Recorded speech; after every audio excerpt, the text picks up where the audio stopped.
Hello friends, welcome to channel masters of botany. Again मैं हूं आपका दोस्त विनय कुमार सिंह और ये सेकंड पार्ट है जहां पे हम बात कर रहे हैं CUET जो पीजी का एग्जाम हुआ था 2022 का, उसके क्वेश्चन पेपर, उसके क्वेश्चन में किस टॉपिक से आए थे वो क्वेश्चन आपको पता होगा। मैं आपको पिछले भी वीडियो में बता चुका हूँ कि जो क्वेश्चन पेपर है CUET का ये अलग है। पहले जैसे BHU पहले उसमें इन्वॉल्व था, मतलब इंडिपेंडेंट था एक्चुअली, अब ये CUET के अंतर्गत आता है, तो इसीलिए मैं CUET की ही बात कर रहा हूँ। अब यहाँ पे सिस्टम बदल गए हैं, 100 क्वेश्चन पूछे जाते हैं, part A part B, 2 part में बांट दिया गया है।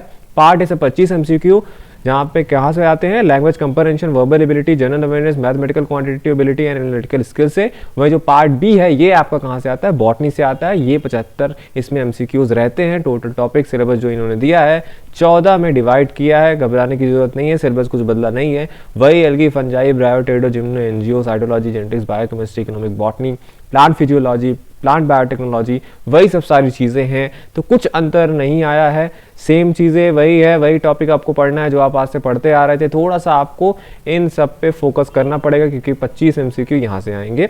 हमने आपको इससे पहले जो है क्वेश्चन नंबर 1 to 36 सॉल्व करा दिया है, 1 to 36 सॉरी एक्चुअली 25 से, क्योंकि 1 से लेकर 25 तक के क्वेश्चन जो है पार्ट ए से थे और 25 से लेकर 36 तक के क्वेश्चन पार्ट बी से थे। हम आ जाते हैं, अब देखते हैं क्वेश्चन नंबर 37। अगर आपने वो वाला वीडियो नहीं देखा है तो इस वीडियो के डिस्क्रिप्शन में आपको पहले वाला पार्ट का लिंक मिल जाएगा। क्वेश्चन नंबर 37 पे हम आ जाते हैं, देखते हैं। ये क्वेश्चन था आपका, maximum biodiversity is present in. Maximum biodiversity कहाँ पे प्रेजेंट होगी, ये टॉपिक है प्लांट इकोलॉजी एंड फाइटोजियोग्राफी से आया हुआ क्वेश्चन है ये, या तो आप कह लीजिए जो आप इकोलॉजी पहले पढ़ते थे वहाँ से। बायोडाइवर्सिटी क्योंकि हर जगह अलग अलग होती है, डिपेंड करता है रेन वाटर, मॉइस्चर, कहाँ पे कितना कोल्ड है, डिजर्ट है कि नहीं है, तो उस हिसाब से आपके इकोलॉजी में ये भी लिखा हुआ है कि मैक्सिमम बायोडाइवर्सिटी किस रीजन पे प्रेजेंट होती है। जैसे पोलर रीजन से, टेम्परेट रीजन है, ट्रॉपिकल रीजन से, सब ट्रॉपिकल रीजन है। तो आप ये देखेंगे कि मैक्सिमम बायोडाइवर्सिटी ट्रॉपिकल रीजन में होती है, वहाँ गर्मी, बरसात सब कुछ होती है। बहुत ज़्यादा बायोडाइवर्सिटी रिच रीजन होते हैं tropical region. Okay, question number 38 पे आते हैं। The green house gas which contributes maximum to global warming is. ये भी सेम टॉपिक से पूछा गया है, प्लांट इकोलॉजी एंड फाइटोजियोग्राफी से। और ये टॉपिक है, टॉपिक मैं इसी हिसाब से बता रहा हूँ जो इन्होंने CUET का आप देखेंगे, जो इन्होंने एक तरीके का सिलेबस बताया हुआ है कि 14 जगह से हम पूछेंगे, तो मैंने इसी में से वो करा है कि कौन कौन किस किस टॉपिक से आए हुए हैं। ठीक, तो ये भी जो आपका क्वेश्चन नंबर 38 है ये भी प्लांट इकोलॉजी एंड फाइटोजियोग्राफी से है। अगर आप देखेंगे ग्रीन हाउस गैसेस, उसमें एक टॉपिक है ग्रीन हाउस इफेक्ट क्या है, ग्रीन हाउस गैसेस क्या हैं, तो उनमें आपको मिलेगा ये सब सारे गैसेस जो हैं ग्रीन हाउस गैसेस तो हैं, लेकिन इसमें आपसे पूछा है कि कौन सा मैक्सिमम कंट्रीब्यूट करता है ग्लोबल वार्मिंग में। देखिए दो चीज़ें हैं, एक तो कंट्रीब्यूशन है, मतलब ग्लोबल वार्मिंग तो है, ग्रीन हाउस गैसेस की वजह से ग्लोबल वार्मिंग हो रहा है, वो तो एक फैक्टर है। अभी जितना ग्लोबल वार्मिंग है उसमें कौन से गैस का कितना कंट्रीब्यूशन है, ये एक टॉपिक है। सेकंड है किसका कितना पोटेंशियल होता है, दो चीज़ें पूछी जाती हैं। सबसे ज़्यादा जो पोटेंशियल है वो जैसे पोटेंशियल CH4 का, CFCs का, इनका पोटेंशियल ज़्यादा होता है। लेकिन अभी जितना ग्लोबल वार्मिंग है उसमें सबसे ज़्यादा कंट्रीब्यूशन जो है कार्बन डाइऑक्साइड का है, तो इस पे कंफ्यूज मत होइएगा। देखिए ये carbon dioxide is a gas contributes maximum to the phenomenon of global warming. ये 60% जो है कंट्रीब्यूट करता है ग्लोबल वार्मिंग में।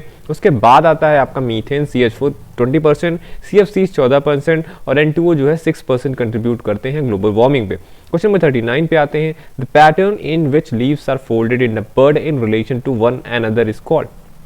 देखिए क्योंकि लीव्स आप जो भी देखते हैं प्लांट्स पे एक्सपेंडेड और मेच्योर होते हैं लगभग, ठीक, पर वो जब बर्ड कंडीशन में रहते हैं, काफी पास पास रहेंगे, तो वो एक पैटर्न में फोल्डेड रहते हैं। ये जो पैटर्न में एक फोल्डेड रहते हैं मिनिएचर फॉर्म में, इसको क्या बोलते हैं, टेक्सिस, वेनेशन, फिलोटैक्सी, वर्नेशन। तो देखिए वेनेशन तो अलग है, ये तो वेन का पैटर्न होता है, फिलोटैक्सी का मीन अरेंजमेंट ऑफ लीफ होता है, पर टेक्सिस या वर्नेशन दोनों के दोनों शब्दों का हम यूज करते हैं जब हम कहते हैं कि जो पॉस्चर होता है एम्ब्रियोनिक स्ट्रक्चर का, जैसे कॉटिलिडन या लीफ हुआ, तो उनका पॉस्चर कैसे है एक दूसरे के रिलेटिव, उसको हम टेक्सिस या वर्नेशन बोलते हैं। क्वेश्चन नंबर 40 पे आते हैं। ये देखिए ये question number 38 anatomy and angiosperm से आया हुआ क्वेश्चन था। क्वेश्चन नंबर 40 पे अगर हम आए तो ये था क्वेश्चन आपका, specimen other than isotype, holotype और syntype mention in the protologue is.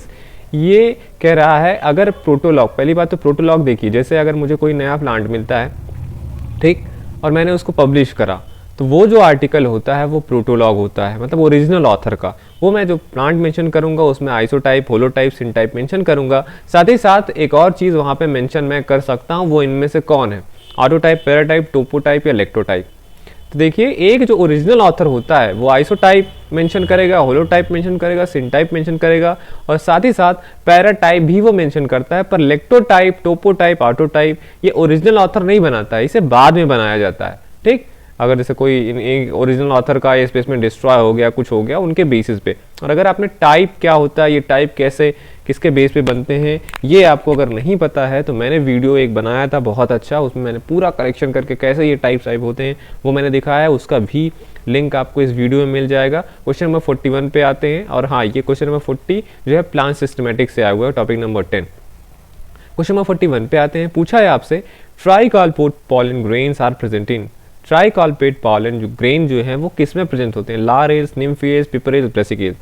सबसे पहले आपको एंजियोस्पर्म फाइलोजेनेटिक ग्रुप के बारे में अगर नहीं पढ़ा है तब आपको ये लॉरेज, निम्फियस, पिपरेज, ब्रेसिकेज के बारे में आइडिया नहीं होगा।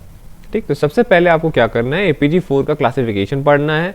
उसके बाद जो है ट्राइकालपोट जो पॉलन ग्रेन है उसमें ये भी बताया गया है कि यूडाइकॉट्स जो होते हैं, एक तो बेसल एंजियोस्पर्म हो गए, फिर आपके मोनोकॉट्स आ गए, फिर आते हैं आपके यूडाइकॉट्स। तो ये जो ट्राइकालपोट पॉलन ग्रेन्स है ये सारे के सारे जो यूडाइकॉट्स है इनका फीचर है। ठीक, और अगर आप यहाँ पे देखेंगे तो लारेज, निम्फियस, पिपरेज ये सारे के सारे यूडाइकॉट्स नहीं है, केवल ब्रेसिकेल्स ही है यहाँ पे जो कि आपका क्या है, यूडाइकॉट है। तो इसीलिए ट्राइकालपेट पॉलन ग्रेन जो होता है ये किसमें प्रेजेंट रहेगा, ब्रेसिकेल से। और ये भी क्वेश्चन आया है कहाँ पे, आपका प्लांट सिस्टमेटिक से ही आया है। क्वेश्चन नंबर 42 पे आते हैं, पूछा है आपसे, सागो एक हमें मिलता है वो किससे प्राप्त होता है, नीटम, पाइनस, साइकस, जिंको। तो यहाँ पे आप चारों के चारों मेंबर देख रहे हैं, जिम्नोस्पर्म से आया है, मतलब जिम्नोस्पर्म के मेंबर्स हैं, और ये आर्चिगोनिएट टॉपिक से आया हुआ है। तो अगर आपने अब पढ़ा होगा जिम्नोस्पर्म का इकोनॉमिक इंपॉर्टेंस, तो वहाँ पे आपको ये भी पढ़ाया जाता है कि सागो हमें जिम्नोस्पर्म से मिलता है, और साइकस रिवल्यूटा एक जिम्नोस्पर्म है साइकेडेसी फैमिली का, जो कि जापान का नेटिव है। इसका जो होता है, इसके कई सारे स्पीशीज जो हैं साइकस के, वो उससे हमें सागो मिलता है। एज वेल एज साइकस आजकल आपको गार्डन में भी काफ़ी दिख रहे होते हैं, तो ये एक ऑर्नामेंटल प्लांट भी है। तो साइकस का करेक्ट आंसर होगा। क्वेश्चन नंबर 43 पे आते हैं, ये भी आर्चिगोनिएट से आया हुआ क्वेश्चन है, क्योंकि सेलाजिनेला है। सेलाजिनेला क्या है, टेरिडोफाइट। ठीक, तो modified endodermal cells in the stem of Selaginella are referred as. Selaginella का जब आप ट्रांसफर सेक्शन पढ़ेंगे उसके स्टेम वगैरह का, तो वहाँ पे आपको दिखेगा कि उसके एंडोडर्मल जो सेल्स होते हैं वो एक स्ट्रक्चर में मॉडिफाइड हो जाते हैं। वही यहाँ पे आपसे पूछा गया है कि ये जो एंडोडर्मल सेल जो मॉडिफाइड हो जाते हैं ये किस में मॉडिफाइड होते हैं, ग्लॉसोपोडियम में, ट्रेबेकुले में, राइजोफोर में या लिग्यूल में। तो ग्लॉसोपोडियम अलग स्ट्रक्चर है, राइजोफोर अलग स्ट्रक्चर है, लिग्यूल अलग स्ट्रक्चर है। सेलाजिनेला का आप लाइफ साइकिल पढ़ेंगे, जो उसके एंडोडर्मल सेल हैं वो एक्चुअली मॉडिफाइड हो जाते हैं ट्रेबेकुले में। ठीक, और ये मेनली आपको जीरोफिटिक जो टेरिडोफाइटा मतलब सेलाजिनेला है, जैसे सेलाजिनेला क्राउसियाना, उसमें आपको मिलेगा, बाइस्टिलिक नेचर के होते हैं। ठीक, क्वेश्चन नंबर 44 पे आ जाते हैं, which one of the following part is missing in Rhynia. Rhynia में कौन सा पार्ट मिस होता है। राइनिया एक सिंपल टेरिडोफाइट है, जब आप पढ़ते हैं तो सबसे पहले आपको यही पढ़ाया जाता है, फॉसिल प्लांट है ये राइनिया। इसमें क्या मिसिंग होता है, राइजोम, रूट, राइजोम, राइजोइड्स और स्पोरेंजिया। देखिए स्पोरेंजिया आप वहाँ पे पढ़ेंगे, राइजोम भी होता है, अंडरग्राउंड स्टेम राइजोम बोला जाता है, और उस पर राइजोइड्स भी लगे हुए होते हैं। लेकिन रूट जो होता है टेरिडोफाइटा में ये आपको मेनली नहीं मिलते हैं, राइजोम ही मिलते हैं, और राइजोइड के साथ रूट नहीं होता है। तो रूट यहाँ पे एब्सेंट है, ये भी आर्चिगोनिएट से। क्वेश्चन नंबर 45 पे आते हैं, plant group that is also known as amphibians of plant kingdom is. बहुत पॉपुलर क्वेश्चन है ये कि किस प्लांट ग्रुप को हम एम्फीबियंस ऑफ प्लांट किंगडम बोलते हैं, थैलोफाइट्स, ब्रायोफाइट्स, टेरिडोफाइट्स और एंजियोस्पर्म। तो देखिए एम्फीबियंस ऑफ प्लांट किंगडम मतलब ऐसे प्लांट किंगडम के बारे में, इसे एक्वेटिक में आप आएंगे तो एल्गी एक्वेटिक होते हैं मेनली, तो वो एक्वेटिक हो गए। एम्फीबियंस हम बोलते हैं उभयचर ना, हिंदी इसकी होती है उभयचर, जो पानी में जमीन पे दोनों जगह पाए जाएं। तो ब्रायोफाइट्स बेस्ट है प्लांट किंगडम, जो कि इनको ही amphibians of plant kingdom refer किया गया है। ब्रायोफाइट से थोड़ा सा हायर होते हैं टेरिडोफाइट, जिनको रेप्टाइल्स ऑफ प्लांट किंगडम कहा गया है। ये भी आर्चिगोनिएट से था। क्वेश्चन नंबर 46 पे आते हैं, स्यूडोइलेटर्स किस में प्रेजेंट होते हैं। ये आप जब ब्रायोफाइट्स पढ़ेंगे उसमें लिवरवर्ट, हॉर्नवर्ट और मॉसेस हैं। तो जो इलेटर्स होते हैं ये आपको लिवरवर्ट्स में मिलेंगे, पर जो स्यूडो इलेटर्स हैं ये आपको एंथोसीरोटेल्स के मेंबर में मिलेगा। तो वहाँ का एक रिप्रेजेंटेटिव मेंबर यहाँ पे आपको एंथोसीरोस दिया गया है, जहाँ पे स्यूडो इलेटर्स होते हैं। और स्यूडो इलेटर इन्हें इसलिए बोलते हैं क्योंकि यहाँ पे इलेटर्स के ऊपर थिकनिंग बैंड नहीं पाया जाता है। That is why they are not elaters, they are pseudo elaters. Question number 47 पे आते हैं। Which of the following is commonly known as peat moss? इनमें से किसको हम peat moss बोलते हैं? देखिए हर प्लांट का कुछ ना कुछ कॉमन नेम होता है, उसकी वजह से उसका पॉपुलर नाम कुछ होता है। जैसे रोजा इंडिका, उसको आप रोज बोलते हैं। जैस्मिन आप बोलते हैं, तो जैस्मिन तो कई सारे प्लांट का नाम है। हॉर्नवर्ट जैसे किसको बोला जाता है, तो कॉमन नेम से भी बहुत क्वेश्चन आता है। जैसे वॉकिंग फर्न किसे बोला जाता है, ठीक, ऐसे ऐसे करके बहुत सारे क्वेश्चन हैं। तो वैसे पीट मॉस एक उसका नाम है, एक ब्रायोफाइट का, तो किसका नाम है? Funaria Anthoceros Riccia Sphagnum. तो स्फैग्नम को हम कॉमनली पीट मॉस बोलते हैं। ये भी आर्चिगोनियड्स है। क्वेश्चन नंबर 48 पे आते हैं। देखिए लाइकेन से क्वेश्चन आया हुआ है यहाँ पे। लाइकेन्स क्या होते हैं? ऑटोट्रॉप्स होते हैं, हेटेरोट्रॉप्स होते हैं, बायोट्रॉप्स होते हैं या फैगोट्रॉप्स होते हैं? देखिए लाइकेन्स ऑटोट्रॉफ, ना तो हेटेरोट्रॉफ, ना तो बायोट्रॉफ, ना तो फैगोट्रॉप्स कोई नहीं होते हैं, क्योंकि इसमें ये दो चीज़ों से मिलकर बना हुआ है। एल्गल कंपोनेंट इसका फाइकोबायोन्ट कहलाता है और फंगल कंपोनेंट इसका माइकोबायोन्ट कहलाता है। मतलब फाइकोबायोन्ट माइकोबायोन्ट के कॉम्बिनेशन से होता है। तो ये दोनों है ऑटोट्रॉपिक और हेटेरोट्रॉपिक का कॉम्बिनेशन से ये मिलके बना हुआ है, ठीक। तो ना तो हम इसे ऑटोट्रॉप ना तो हेटेरोट्रॉप बोल सकते हैं। क्वेश्चन नंबर 49 पे आते हैं। Which enzyme catalyses the covalent closure of nicks in a DNA molecule? तो देखिए आपको पता है रेप्लिकेशन जब आप पढ़ेंगे, क्योंकि मॉलिक्यूलर बायोलॉजी से आया हुआ क्वेश्चन है, तो रेप्लिकेशन में आप देखते हैं कि एक लीडिंग स्ट्रैंड होता है, एक लैगिंग स्ट्रैंड होता है। लैगिंग स्ट्रैंड पे छोटे छोटे डीएनए बनते हैं और वहाँ पे निक्स रह जाते हैं। तो उनको ज्वाइन कौन करता है? ज्वाइन करने का जो काम होता है यहाँ पे करता है आपका डीएनए लाइगेज एंजाइम। लाइगेज ही जोड़ता है आपका। हेलिकेज, प्राइमेज और गायरेज का फंक्शन अलग होता है। क्वेश्चन नंबर 50 पे आते हैं, जो कि इस वीडियो का लास्ट क्वेश्चन है। Which of the following chemical has stabilising effect on microtubule assembly?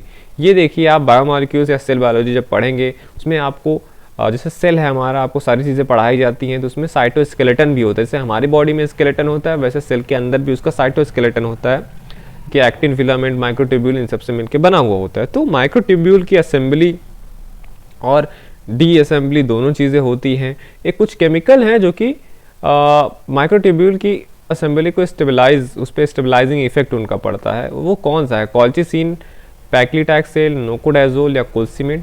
तो पैक्लीटैक्सेल जो है, ये टैक्सेंस हैं, ये माइक्रोट्यूब्यूल स्टेबलाइजिंग एजेंट हैं और they have shown efficiency in cancer in 1990s। They are diterpenoids हैं। ये जब आप सेकेंडरी मेटाबोलाइट पढ़ते हैं उसमें कई सारे टाइप के सेकेंडरी मेटाबोलाइट्स होते हैं, तो ये डाइटर्पेनॉइड्स हैं। इसको टैक्सस ब्रेविफोलिया जो कि जिम्नोस्पर्म है उससे निकाला जाता है, ठीक। तो कौन सा है ये?